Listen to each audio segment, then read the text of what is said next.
후서 1장 3절, 4절 말씀을 통해서 믿음이 자란 증거 한번 살펴보려고 하겠습니다. 데살로니가 후서 1장 3절을 보면 바울은 하나님께 감사한다라고 고백을 하고 있습니다. 바울은 데살로니가 교회 형제들 때문에 항상 하나님께 감사를 드린다라고 말하고 있어요. 왜 바울은 데살로니가 교회 성도들 때문에 항상 하나님께 감사를 드린다고 했을까요? 본문을 보면 그렇게 얘기를 하고 있습니다.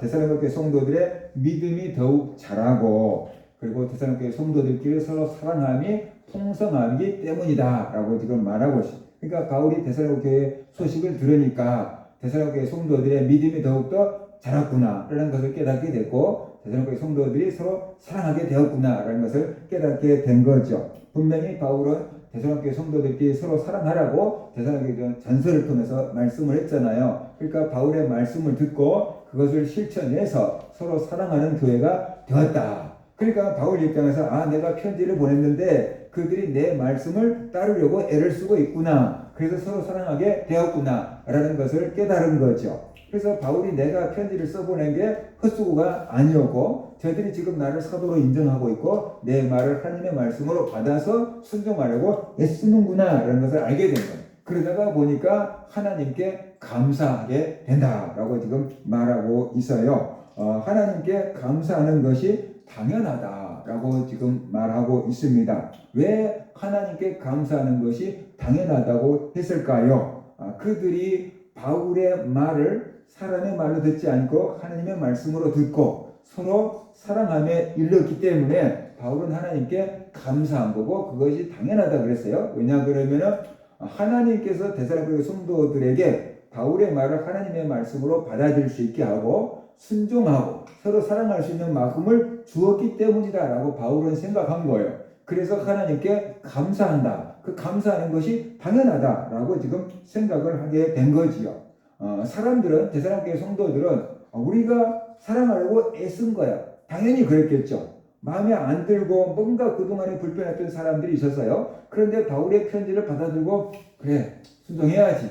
원수 사랑했으니까 사랑하라고 했으니까 사랑해야지. 아마 그런 마음을 가지고 우리가 화해하고 사랑합시다. 그렇게 아마 사랑을 하게 됐을 거예요. 데살로니가 성도들이 그렇게 사랑하기까지는 굉장한 용기와 결단이 필요했겠지요. 그러면은 누가 칭찬받아야 되냐 그러면 데살로니가 성도들이 칭찬을 받아야 되는 거예요. 마땅히 그들은 칭찬을 받아야 돼요. 그런데 바울은 데살로니가 성도들을 칭찬하지만 그것뿐만 아니라 하나님께 감사하고 있다. 하나님께 감사하는 것이 당연하다라고 말하고 있는 거예요. 데살로니가 성도들이 그렇게 하나님의 은혜를 받아서 순종하고 사랑하기까지 하나님께서 보이지 않게끔 그들의 마음에 은혜를 주셨기 때문에 그들이 하나님의 말씀에 순종하고 서로 사랑하기에 이르렀다라고 지금 본 것이죠. 그래서 하나님께 감사하는 것이 당연하다라고 말하고 있어요. 사람들은 눈에 보이는 공로자만 찾는 것입니다. 눈에 보이는 공로자만 찾는 거예요. 제 조카가 회사에서 일을 하는데 그 MRI 만드는 그 기계를 설계해가지고 아마 우리나라 대기업체에다가 이렇게 납품을 하는 건가 봐요. 근데 추석 전까지 그 일이 공정이 다 끝났어야 되는데 기간이 지나도록 일이 끝마쳐지지가 않는 거예요. 뭔가 설계도가 오케이 사인이 나지 않냐고 어떤 하자가 있다고 계속해서 제동이 걸리니까 일 처리가 안 되는 거죠. 그러니까 이제 큰 회사에서 이제 전화가 온 거예요. 너네들 추석 전까지 해준다 했잖아. 그런데 왜 아직도 이게 허가할까가 떨어지지 않고 기간이 다 지나고 이제 명절 연휴 기간이 되는데 지금까지 뭐 하고 있는 거야? 언제까지 되는 거야? 뭐 이런 식으로 이제 항의가 온 거예요. 근데 그쪽 대기업에서는 이쪽에서 뭔가 변명을 하고 뭐하고 막 그럴 줄 알았는가 봐요. 그랬는데 조카가 그랬대잖아요. 지금 우리가 일을 하는데 일이 늦어져서 추석 내에 못 끝내겠다. 그러니까 그쪽에서 대기업체에서 이 일을 잘할 수 있는 직원을 몇 명 우리한테 파견해 주라. 그러면은 추석 끝나면 바로 처리될 수 있게끔 도와주겠다라고 하니까 그 대기업체에서 그렇게 얘기했대요. 당신들이 이렇게 반응을 보일 줄 몰랐어요. 뭐 때문에 안 된다, 뭐 때문에 안 된다, 누구 탓이다 그러면서 변명하거나 언제 될지도 모른다고 그냥 막 무기한 미룰 줄 알았다. 그런데 어떻게 우리 직원들 거기다가 파견해달라고 요청을 할 수가 있느냐. 그러면서 당장에 파견을 해주겠다고 이제 파견을 해줬는가 봐요. 이 회사에 들어가서 본사에 들어가가지고 뭐 때문에 그렇게 허가가 떨어지지 않냐고 계속 구해주가 걸리냐. 그러니까 이게 설계를 하는데 이게 이렇고 저게 저렇고 그런데 우리 능력으로는 이게 해결하기가 불가능하다고 몇 달째 씨름하고 있는데 이것을 풀 수가 없다라고 얘기를 하더래요. 그러니까 조카가 가만히 보니까 이거 간단하면 그냥 해결될 수 있는 일인데 그렇게 몇 달 동안 이 사람들이 일도 안 하고 월급만 받아 먹었나라는 생각이 들더래요. 그래서 조카가 그쪽 담당 전문 이제 막그 설계하는 사람들한테 그러면 당신들이 할 수 있는 게 뭐냐? 그러니까 우리는 여기까지만 할 수 있다. 여기 이상은 우리가 이제 할 수 없는 분야다라고 얘기하더래요. 그러면 니네들이 할 수 있는 일만 하고 나머지는 내가 할 거니까 니네들이 할 수 있는 일만 일하. 나누자 일을. 그랬더니 그 사람들이 얼마나 좋아하는지 자기들이 골치 아프게도 못하는 일을 여기서 가져가겠다고 하고 자기들이 할 수 있는 일만 하라고 하니까 뭐 당연히 그러자고 자기가 그 일을 가져온 거예요. 그래서 몇 시간 내에 후다닥 다 처리하고 올리니까 허락사인이 툭 떨어져 버린 거예요. 그러니까 막 그 대표 이사까지 신입이 인자 온 신입이 그렇게 일을 해결을 했다 그러니까 그 신입이 이제 누군지가 얼마나 궁금했을 거예요. 그죠? 그래가지고 찾아와가지고 어떻게 그런 일을 이렇게 몇 달을 해도 못하는 것을 몇 시간 만에 해결해 버렸냐고. 그리고 대표이사가 와가지고 칭찬을 해주고 그랬다는 거예요. 그러니까 그 조카가 와가지고 이제 엄마한테 와가지고 그렇게 얘기한 거예요. 엄마 나 이번에 월급도 많이 받았어. 뭐 출장할 때마다 돈 받고 뭐라고 뭐 월급도 많이 받았고 대표 이사님한테까지 막 칭찬을 들었고 막 남들이 몇 달간 하던 걸 못하고 막 내 혼자서 다 해결해 버렸어 막 이런 식으로 그냥 막 자랑을 한 거예요. 그러니까 엄마가 뭐라고 했냐면 야 네가 그렇게 잘할 수 있는 것이 네가 똑똑해서 그런 줄 착각하면 안 된다. 엄마가 네 회사 이제 들어갔지만 수십 년 다닌 사람보다 더 지혜롭게 하고 더 일을 잘하게 하고 인정받게 해달라고 하나님한테 날마다 기도했기 때문이다. 하나님께서 내게 지혜를 줬기 때문이다. 너 그걸 알아야 돼. 네가 잘나서 네가 똑똑해서 그런 줄 알면 절대로 안 돼. 하나님이 너에게 지혜를 주신 거야. 엄마가 그렇게 얘기했대요. 그랬더니 그런 것 같아요 엄마. 이렇게 얘기를 했다는 거예요. 그러니까 사람들은 자기가 잘한 것, 눈에 띄는 사람들이 잘하는 것, 사람들의 공로만 바라보는 거예요. 내가 잘한 거랄지, 저 사람이 잘해서 그 사람만 칭찬하는 거예요. 근데 예수 믿는 성도들은 그 사람에게 그렇게 지혜를 줄 수 있는 하나님이 계신 걸 우리가 알고 하나님께 영광을 돌리고 하나님께 감사를 했다는 거죠. 그러니까 바울은 데살로니가 성도들이 믿음이 잘하는 것을 보니까 그래 니네 믿음이 잘 자랐구나 칭찬해 줄 수 있는데 그렇게 믿음을 잘하게 하고 순종하게 하고 사랑하게 하신 그 하나님을 본 거예요. 보이지 않는 하나님의 손길을 본 거예요. 하나님이 역사해 주셨구나. 그래서 쟤들이 저렇게 믿음이 잘하고 사랑하게 되었구나 라는 걸 안 거예요. 그래서 하나님께 감사하는 것이 마땅하다. 마땅하다는 소리는 하나님이 하신 일이기 때문에 하나님께 감사하는 것이 당연하다라고 하는 거예요. 하나님이 하시지도 않았는데 하나님께 감사하는 것은 마땅한 일이 아니에요. 근데 하나님이 하셨는데 하나님께 감사하지 않으면 그건 문제가 된 거죠. 그래서 하나님이 하신 것인 줄 알고 감사하는 것이 마땅하다라고 얘기하고 있어요. 우리도 세상에 살아가면서 어떤 일이 진행될 때, 잘 될 때 내가 지혜롭고 현명하고 똑똑하고 경험이 많아서 된 걸로 생각하면은 그것은 하나님께 영광을 안 돌리잖아요. 그죠? 하나님께 영광을 안 돌리고 내가 다 내가 잘해서 내가 열심히 해서 그렇지 이렇게 되고 하나님께 영광이 안 되는 겁니다. 그런데 그런 상황에서도 하나님께서 나에게 건강을 주시고 지혜를 주시고 그때 어려움 나가더니 그때 그걸 지금 이렇게 또 풀어먹게 하시네. 다 하나님이 하신 일이네. 아이고 하나님께 감사합니다 라고 할 때 하나님이 영광이 받으시고 그것이 우리가 교만하지 아니하고 계속해서 하나님께 쓰임받을 수 있는 길이다는 것을 우리가 알아야 돼요.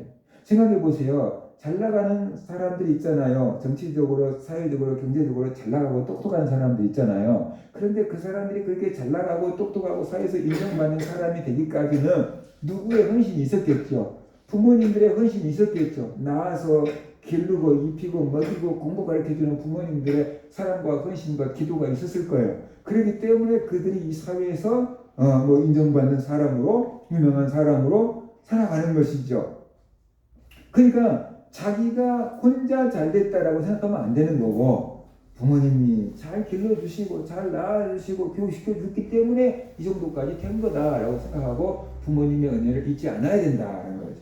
성도들은 우리들이 잘 됐을 때 내가 이렇게 잘 될 수 있는 것이 내가 이렇게 살아갈 수 있는 것이 하나님의 은혜다라는 것을 우리가 알고 하나님께 감사할 수 있어야만 된다라는 거예요.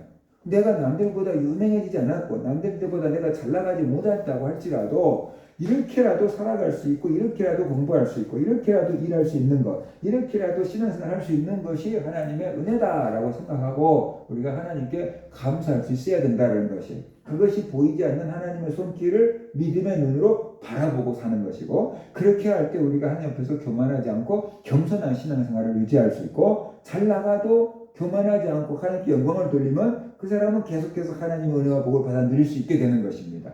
그런데 잘 나갔을 때 하나님께 영광을 돌리지 아니하고 다 내가 잘해서 그렇지라고 생각한다 그러면 그 사람 마음속에는 이미 교만이 들어온 거고 그 언젠가는 교만은 패망의 선봉이라 그랬잖아요. 쓰러지고 넘어질 것밖에 안 남아있다 하는 것을 우리가 알아야 되죠. 그래서 우리가 눈에 보이지 않는 하나님의 도움을 믿음의 눈으로 바라보고 우리가 하나님께 감사하며 살아가는 성도들이 돼야 된다는 것이.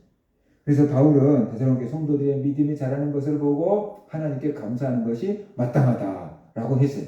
우리들도 보이지 않는 하나님의 은혜와 사랑의 손길을 깨닫고 하나님께 감사하며 살아가는 그런 성도들 되시기를 주의 이름으로 축원합니다. 그래요. 저도 성도님들이 가끔 전화해서 목사님 기도해 주세요. 이렇게 힘들어요. 저거 힘들어요. 내가 왜 이렇게 힘들어야 돼요? 그렇게 물어보면은 저도 참 안타까워요. 기도하고 있지만 저도 참 안타까워요. 가족들 옆에서 전화한 거 들으면 가족들도 왜 그럴까? 그러면서 같이 안타까워하고 기도하고 그래요. 그런데 또 성도님들이 목사님 이거 기도해 주셔서 감사해요. 이렇게 해결됐어요. 이렇게 풀렸어요. 기도해 주셔서 감사해요. 목사님한테 알려드리려고 전화했어요. 이렇게 또 전화해주고 그러면은 저 입장에서는 너무 감사한 거예요. 그래서 하나님께서 우리 기도를 들어주셨구나. 어제는 나를 이렇게 힘들게 하더니 오늘은 또 나에게 이렇게 좋은 소식을 말해주는구나. 그렇게 하나님께 감사하네.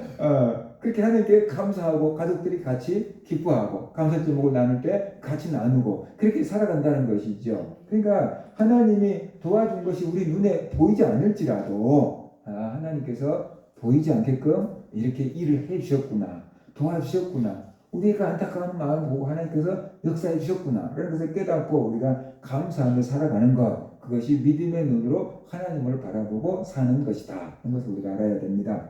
바울은 데살로니가 성도들의 믿음이 더욱더 자랐다라고 좋아하고 감사하고 칭찬하고 그러고 있습니다. 그러면 데살로니가 성도들의 믿음이 자랐다고 했는데 뭘 보고 믿음이 자랐다고 했을까요?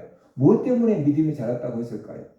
우리 교회 학생들 가운데 한 명이 나는 믿음이 없는 것 같아요. 그렇게 얘기했다는 거예요. 나는 믿음이 없는 것 같아요. 그렇죠. 그런데 그게 대단한 게 자기한테 믿음이 없는 것 같다는 것을 깨닫고 있다는 거잖아요. 내게 믿음이 있는 거 없는 거를 돌아봤다는 거잖아요. 그래서 내가 믿음이 없는 것 같구나 그런 것을 깨달았다는 거죠. 그렇죠? 공부를 진짜 못하는 학생들은 내가 공부를 얼마만큼 못하는지도 몰라요.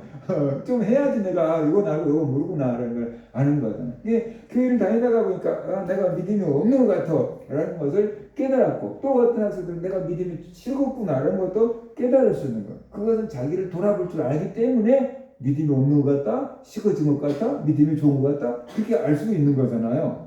그거 어른 성도님들하고 다 알 수 있는 건 아니에요. 나이가 먹었다고 해서 내가 믿음이 지금 식었구나, 내가 믿음이 없구나, 내가 믿음이 좋구나 그걸 깨닫는 분도 있겠지만 나이가 들어도 그걸 잘 깨닫지 못하는 분들도 있거든요. 그런데 어린 아이들이 내가 지금 믿음이 없는 것 같아요. 그래서는 어찌면 들으면 목사 입장에서 애기 때부터 교회를 했는데 실망도 되지만 또 어떻게 생각해보면 그래도 지한테 믿음이 있는지 없는지까지 돌아봤구나, 생각해봤구나. 지한테 믿음이 없다는 것까지 깨달았구나. 교회 안 다니는 학생들은 그건 전혀 생각도 않고 살 거 아니에요. 그것만큼도 참 기특하네 라는 생각을 우리가 할 수도 있다는 거죠. 자, 그러면 4절을 보면은 바울은 데살로니가 성도들의 믿음이 자랐다고 한 이유를 얘기하고 있어요. 그러므로 너희가 견디고 있는 모든 박해와 환난 중에서 너희 인내와 믿음으로 말미암아 하나님의 여러 부에서 우리가 친히 자랑하노라 그랬어요. 이걸 좀 쉬운 우리말 성경은 이렇게 번역했어요. 그러므로 우리는 여러분이 당한 모든 핍박과 환난 가운데 보여준 여러분의 인내와 믿음으로 인해 친히 하나님의 교회들 가운데 자랑합니다 라고 지금 말하고 있어요. 그러니까 데살로니가 성도들이 믿음이 자랐구나 라고 바울이 평가한 이유가 뭐냐 그러면은 지금 그들이 환난을 당하고 있고 박해를 당하고 있다는 거죠. 예수 믿는다는 것 때문에 많은 환난과 박해를 지금 당하고 있다는 거예요. 그런데 그들이 그 박해를 견디고 있는 거예요. 인내하면서 믿음을 지키고 있는 거예요. 그 소식을 들으니까 믿음이 많이 컸네 라고 지금 바울이 평가를 하게 된 거예요. 생각을 해보세요. 내가 지금 믿음 때문에 환난을 당하고 박해를 당하고 있어요. 그러면 믿음이 적은 사람들 어떻게 할까요? 믿음을 포기할 수도 있죠. 이렇게 환난이 오고 핍박이 올 때까지는 믿음 생활 안 하고 나는 끝나면 어떻게 가면 되지? 뭐 그럴 수도 있겠죠. 그런데 데살로니가 성도들은 환난이 오고 박해를 당하는데도 불구하고 이 믿음을 지키고 그 환난과 박해를 견디고 있다는 거예요. 환난과 박해를 피하지 않고 견디고 있다는 소리는 믿음을 버리지 않았다는 뜻이죠. 믿음을 버리지 않았으니까 환난과 박해를 지금 견디고 있는 거죠. 당하고 있는 거죠. 그러니까 견디는 것이 능력이고 인내하는 것은 믿음이 있다는 것이잖아요.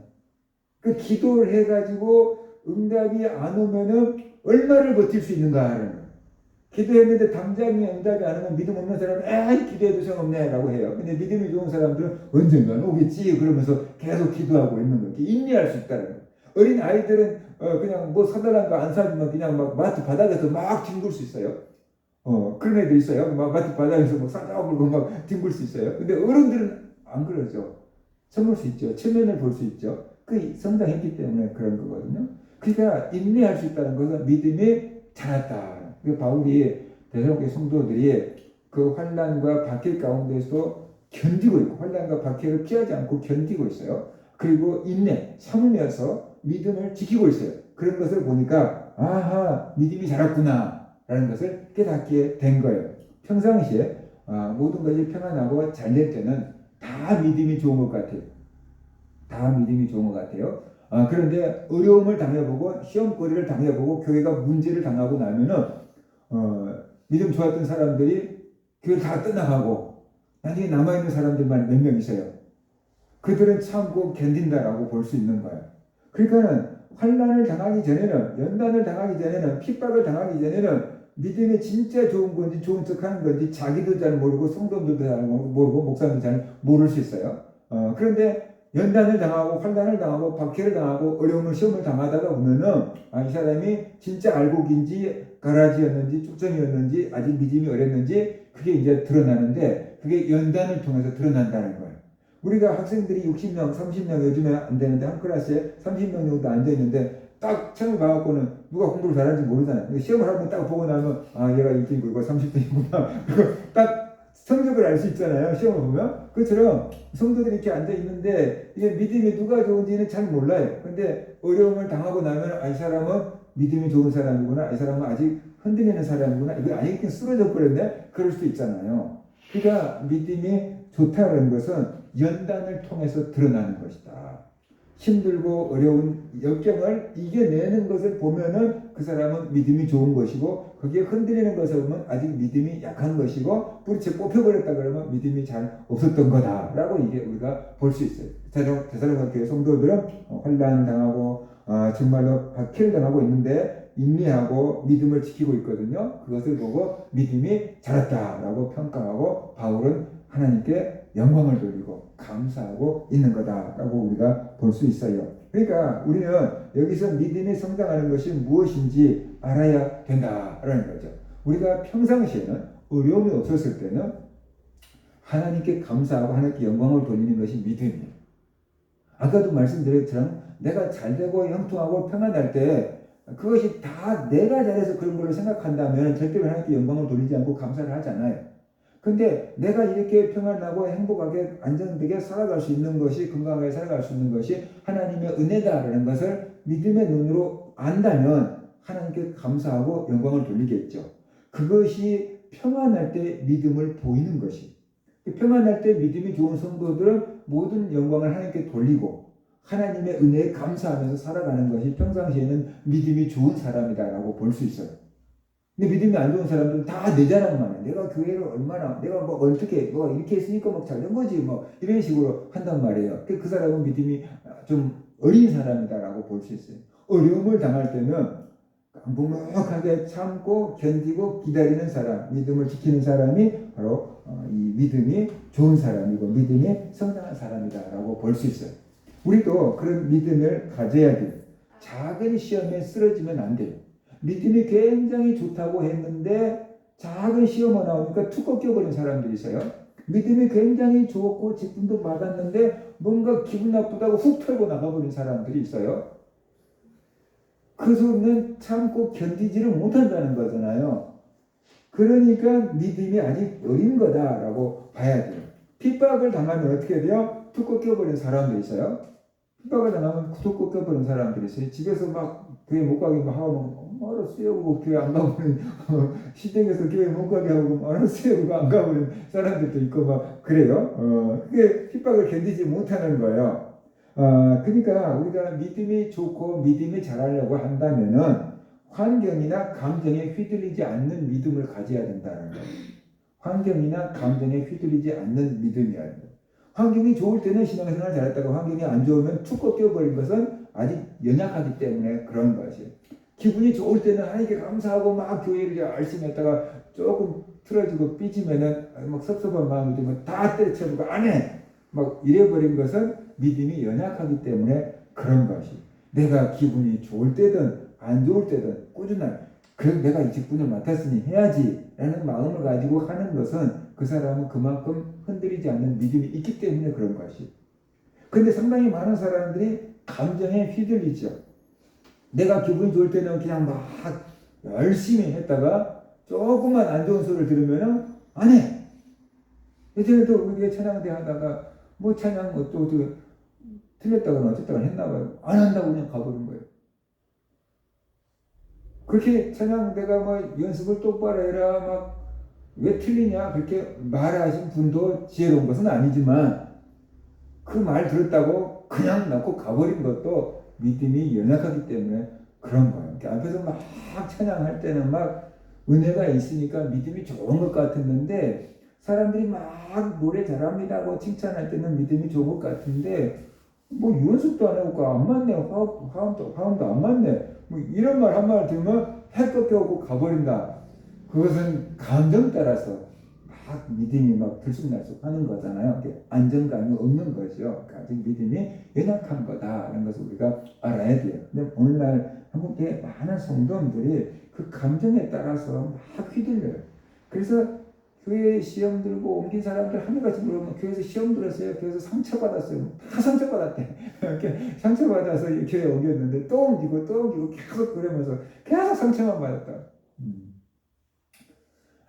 그러니까 그만큼 감정을 통제하지 못하고 감정의 흔들림에 자기가 그냥 요동치니까 뿌리를 내리지 못한 신앙이 되는 거다. 이것을 우리가 알아야 돼요. 그래서 우리가 믿음이 자란다는 것은 환경과 감정의 영향을 받지 않고 어찌 안 받겠습니까? 그런데 환경과 감정에 휘둘리지 아니하고 자기 믿음을 지키는 것, 직분을 지키고 자기 자리를 지키는 것, 그것이 믿음이 자라는 거다 하는 것을 우리가 알아야 됩니다. 바울은 여러 교회들 앞에서 데살로니가 성도들의 믿음을 자랑한다 그랬어요. 왜 바울은 다른 교회에 데살로니가 성도들을 이렇게 한다라고 하면서 지금 자랑을 했는데 왜 자랑을 했을까요? 정말로 자랑스러웠던 거죠. 바울이 볼 때 데살로니가 성도들이 연약한데도 저렇게 환난 가운데도 박해 가운데도 믿음을 지키고 있는 것을 보니까 너무 자랑스러운 거예요. 그래서 자랑을 한 거예요. 야, 데살로니가 성도들 좀 봐. 가르친 지 얼마 안 됐는데 저렇게 믿음이 좋아. 그러면서 자랑을 한 거예요. 또 다른 의미가 있어요. 데살로니가 성도들, 어린 성도들도 저렇게 믿음을 지키지 않냐? 니네 교회는 좀 더 오래됐잖아. 그러니까 믿음을 또 좀 잘 지켜야지. 저들 본받고 도전받고도 믿음을 잘 지켜. 아마 그런 의미에서도 자랑을 한 것 같다라는 생각이 들어요. 그래서 오늘은 나보다 믿음 못한 사람들만 바라보고 저 사람보다 내가 낫지요. 저 세리보다는 내가 나아요. 그런 식 신앙생활 하지 말고 나보다 좀 믿음 좋은 사람들을 바라보고 나도 저렇게 믿음이 성장해 가야지. 나도 저렇게 믿음이 좀 더 커봐야지. 그런 마음을 가지고 또 닮아가는 그런 성도들 되시기를 주의 이름으로 축원합니다. 아멘.